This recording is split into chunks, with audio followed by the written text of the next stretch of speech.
What's up, everybody? Welcome back to the third and final edition of Courts and Culture segment of Point Forward Podcast. This week, we're going to dive into our favorite spots to shop while we're on the road. But before we do that, make sure you follow Point Forward across all social media platforms and don't forget to subscribe wherever you listen to your podcast.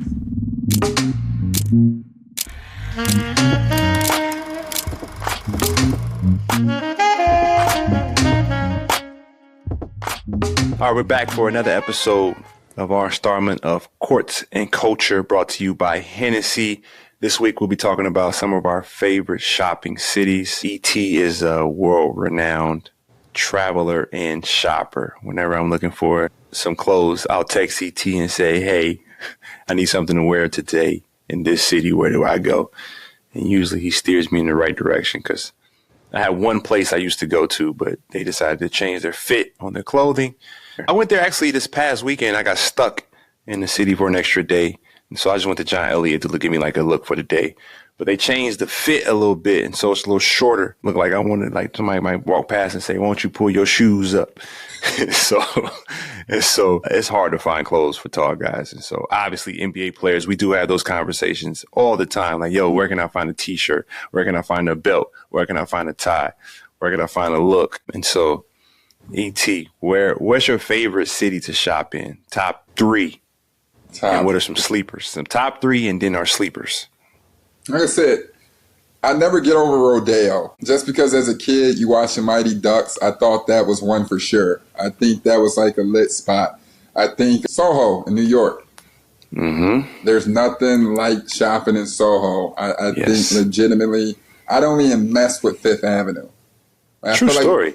Like when people sit there and they're like, yeah, I'm going to Fifth Ave. Like you in New York, it's like you don't even know what you're talking about then if you're going to Fifth Ave. You know what I'm saying? And then lastly, a silent killer. That mall was nice back in the day. Maybe it was like the ambiance of it. But when we went to Orlando, they had a really nice mall. Orlando has a nice mall? It was like, they had great stores. I have no idea. I think either that or like the Scottsdale Mall was, or the mall in Phoenix was lit. But mall in Phoenix is nice. Those are some of my favorite places, my favorite cities to shop where I would land and I'm like, okay, it's about to get lit. Like Soho is tough, man. What about you? What do you think? I'm sad. I'm so sad I learned about Soho when I did. Now, I've been knowing for quite some time. I probably found out in like 2011-ish. But this is like we always speak about, like we were in Philly and it's like we didn't do what we were supposed to do in terms of getting up to New York because I would be there every day. But a sleeper one is I put them in my top three.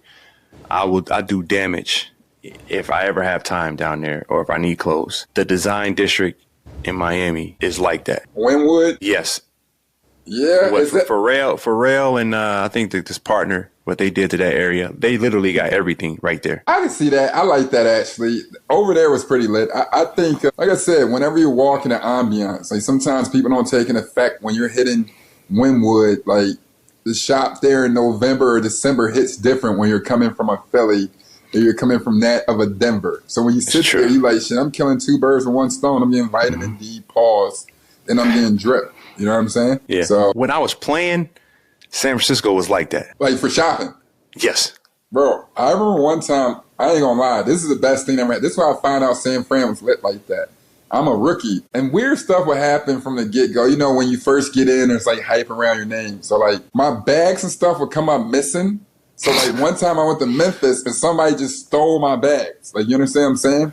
So I didn't have my bags. And we had just started that road trip. And I remember, shout out to Alan Lumpkin. Lump was like, look, bro, we gonna get, what was in the bag? I'm like, bro, there's a lot of shit in that bag. He's like, all right, don't even worry about it. Just go, when we go to San Fran, just buy clothes on the road, bring me back receipts. So I went on like this 10K shopping spree. Oh, wow, that's dope. Yeah, it's a little young, dusty bastard. Like 10K, bro, was like, that was my first time really doing. Yeah, for me. So like when I hit San Fran, like I'm seeing what Barney's talking about. I'm seeing what Louis talking about. Like I'm copping sweaters, boots, you know, stars and everything. But I remember going there and getting, checking out San Fran. I had no clue how nice stores it was, and the shopping ambiance was pretty crazy. Yeah, San Fran. San Fran was the first time I seen a Louis store like that one, where it was a store. Yeah.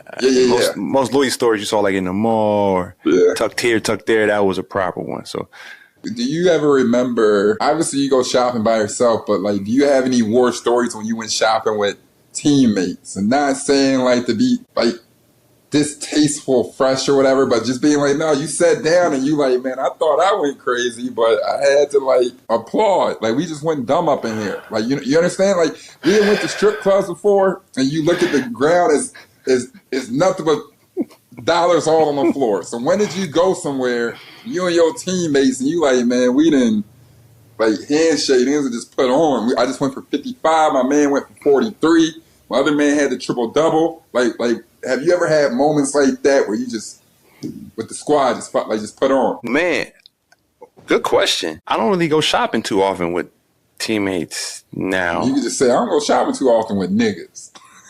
Nah, because it's funny because now most of my shopping is done like Zania or Isaiah or Ralph Purple. So I'm getting fitted. So I'm doing the boring shopping, which is fun to me.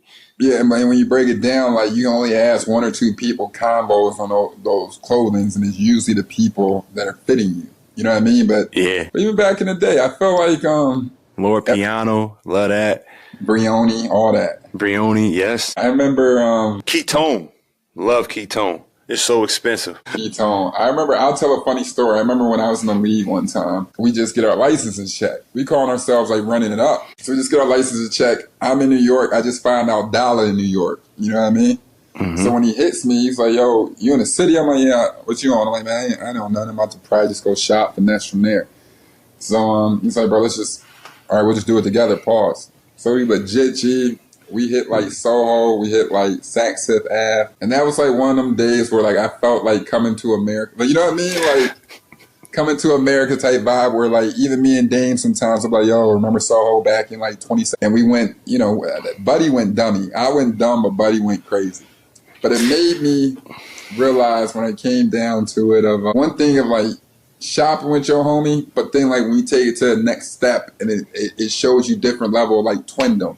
So like some of my favorite days is when it's like we both grab the matching watches. You know what I mean? Mm-hmm. I was thinking that. Or we sit there like obviously like your birthday present took a while to come in, or I go check in and I said it out loud. They're like, well, it's only two left. It's one. It's like, what am I supposed to get for my mans? It's like, all right, bet. Is that really twin? If you ain't gonna see my dance. Yeah, that's what I'm saying. Like, and I told him, I said, bro, if it's twin, you cop two of them. Like, that's the new move. Like, that's really twin. And then Buddy should have one, I should have one. Like, you know what I mean? And that's the realest shit on earth. Point forward. All right, here's a question for you to wrap up the segment. Out of your three favorite cities, who would you pick?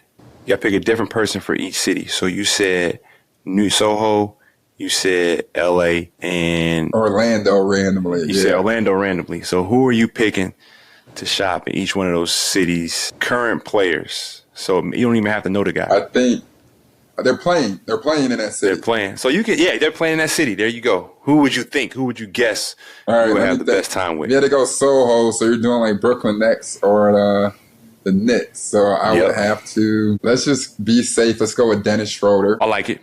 Okay. European Orlando, his personality's wacky, but I think he'll pull off dope clothes and he has his own steez. But Cole Anthony, Orlando. And then my last one was what did I say? LA. Oh, LA. My youngin' D Russ. I like it. D Russ is actually, he has a natural steez.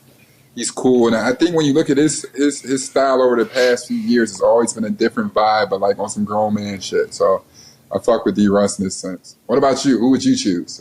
Well, we forgot one city, which is Vegas. So they don't have a team. So I guess, but Vegas is the spot to shop. We always do damage in Vegas. But if I had to pick, because LA I'm struggling with, I'll have it figured out by then. New York, I'm picking OG Anunoby for sure. His argument with Serge Ibaka over scars had me in tears some years ago. They were arguing like who introduced who to scarves. That was the whole conversation. It was literally like Serge, one of his shows. It was a chef show. It was a quick segment. Yeah. So they just won a chip after our whole team died. So they enjoyed that. Let him have that. But OG I like a lot. He's got that British swag to him. So he's got some style to him. You know, we how we Americanize Europeans. They still have their same taste, which is what I like about them. And then they just cross it over to splurging over here, which is dope. Miami, I would love to go shopping with Tyler Hero. Because it looked like he just go shopping to be like, nah, there is no ifs, ands, or buts about it. If I see it, I'm getting it. And they just come outside. It's like, all right, so who are you this week, bruh? Are you green? Like, you know what I mean? Like, he be getting to it though. He be swaggy. He's swaggy. Yeah. He's swaggy. I love it. I love his confidence. And then LA, I honestly want to know what it's like to shop with LeBron. I want to shop with LeBron. I mean, it's a lot of short pants with colorful socks and dunks, basically.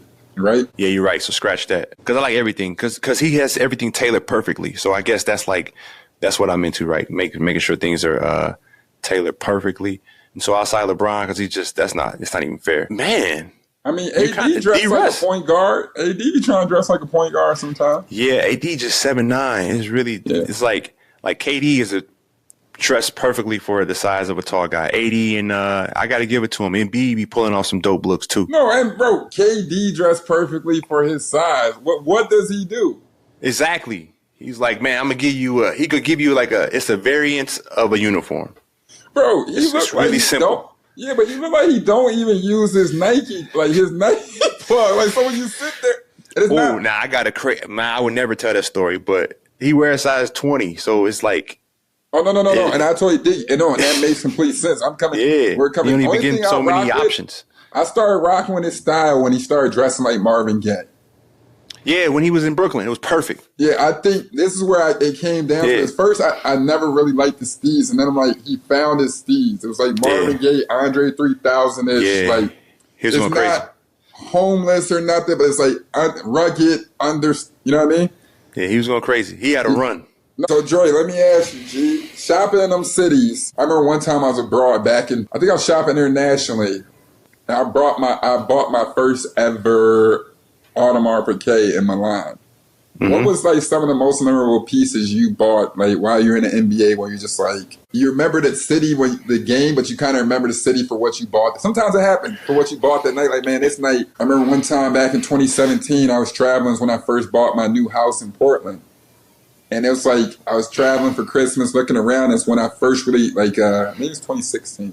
I first really visited a real art gallery and really dropped an uncomfortable number on pieces for my home. And that's where I was like, oh, this is adulting. I'm out. And the woman I'm dating, we're shopping for the house, and it goes from shopping from shoes to being no, I'm investing into my space. And I thought that was a memorable thing of being man, I bought 4 dope art pieces at that. That's what's up. I remember it's 2 pieces that come to mind. My first AP, because I had the money. I don't know why I just didn't buy it off. And I was like, yo, can I pay half right now with a check or a credit card and give you a check later? That's when we wrote checks. And I call myself being fiscally responsible. And she was like, all right, whatever you want. But this is before the AP craze. And then it's funny because I was in New York. I remember that random day. It was a game. It was on a trip. And that was the first time I made a purchase over $500 on a road trip. It was rare that I went out and went shopping like that on the road. You pick up some Louis shoes or you pick up something small, but never a purchase like that of a watch. And it wasn't even that crazy. It was a low 5 figures.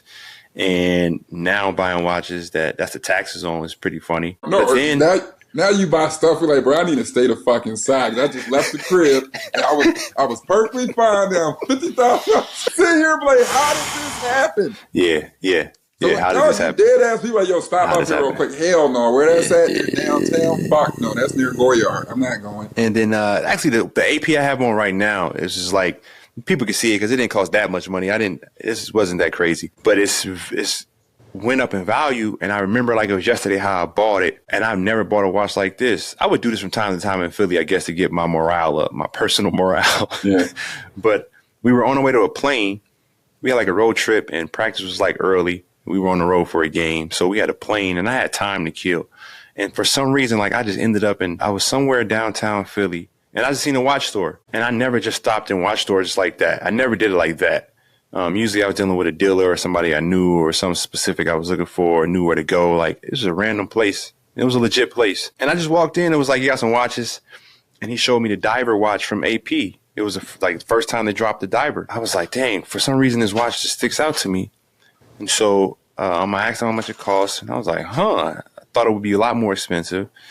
And it was at retail, and it was just like a regular purchase. It's not like a purchase today where it's like you paying crazy overpriced or you getting a steal. Like, it was just so normal of a purchase. And to this day, I probably wear this watch more than any other watch. It was kind of crazy how that day came about, not knowing that this was going to be one of the hottest watches and it was going to double in value right after that. It was just because I liked the watch, and probably my favorite story because of the way it happened. It wasn't like I was trying to buy something because it was going to go up in price. That's crazy. That's luck, man. When you play with skill, good luck will happen, right? I guess so. I was wondering, when you break it down, too, obviously we shot both ways. What's the vibe? I guess most people don't understand. You hear rappers say it all the time, and I didn't notice it either until I guess I heard Tiger really say it. What's certain things that you would buy abroad in a different country as opposed to, like, you know, in America? Like, what's something you're searching for? How is the shopping different?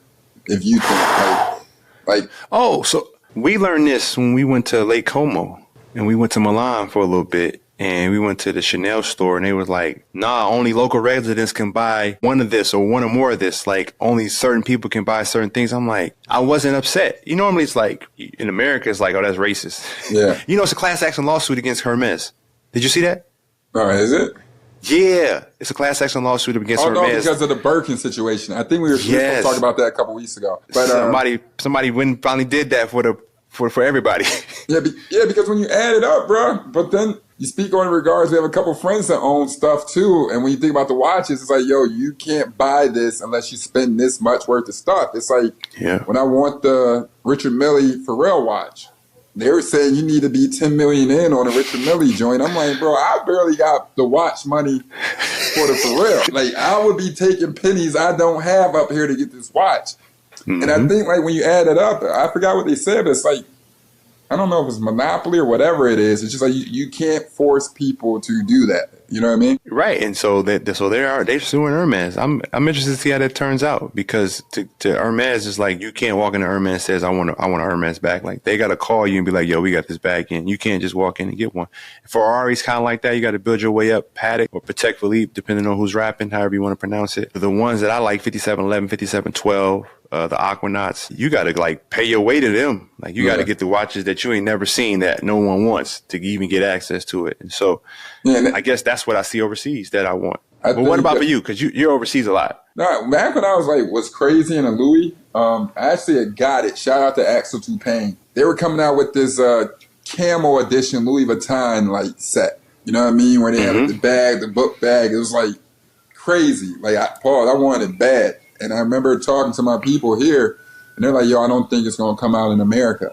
You know what I mean? And, obviously I had to hit up my connection in, what's my man's name? Anton, my homie Anton. But he was able to store one for me. I hit up Axel Toupane. Axel was able to go pick it up and ship it back to me. Wow. Across the waters. But when you sit there, I think it's just limited edition, like sometimes little bags or little accessories or trinkets that I think for people that collect stuff and like how it ages, I think in certain times, I'm like, yo, very few people are able to get that. So I look for like some of that limited edition where you for sure, like, it's only coming out in Europe. And I think that's what, especially when we play in the NBA, the second something drops, it doesn't matter if you see so many people, but one person with it ruins it. And one person that took a photo with it ruins it. And then you know what they say when Steph Curry wear that shit done. So this is why I love you. You there's no holds bar. Like, anyone, you already can, man. You truly already can, man.